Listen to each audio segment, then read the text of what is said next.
रात भीग चुकी थी। मैं बरामदे में खड़ा था।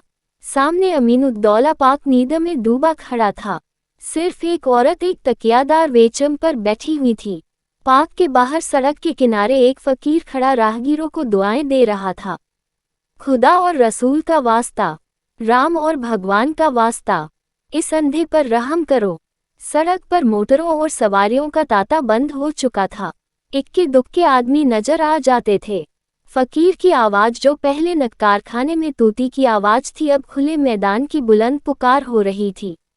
एकाएक वह औरत उठी और इधर उधर चौकन्नी आंखों से देखकर फकीर के हाथ में कुछ रख दिया और फिर बहुत धीमे से कुछ कहकर एक तरफ चली गई। फकीर के हाथ में कागज का टुकड़ा नजर आया जिसे वह बार बार मल रहा था। क्या उस औरत ने ये कागज दिया है? यह क्या रहस्य है? उसके जानने के कुतूहल से अधीर होकर मैं नीचे आया और फकीर के पास खड़ा हो गया। मेरी आहट पाते ही फकीर ने उस कागज के पुर्जे को 2 उंगलियों से दबाकर मुझे दिखाया और पूछा, बाबा देखो यह क्या चीज है? मैंने देखा 10 रुपये का नोट था। बोला 10 रुपये का नोट है, कहाँ पाया?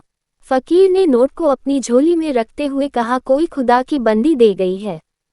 मैंने और कुछ ने कहा। उस औरत की तरफ दौड़ा जो अब अंधेरे में बस एक सपना बनकर रह गई थी। वह कई गलियों में होती हुई एक टूटे फूटे गिरे पड़े मकान के दरवाजे पर रुकी, ताला खोला और अंदर चली गई। रात को कुछ पूछना ठीक न समझकर मैं लौट आया। रात भर मेरा जी उसी तरफ लगा रहा। एकदम तड़के मैं फिर उस गली में जा पहुंचा। मालूम हुआ वह एक अनाथ विधवा है।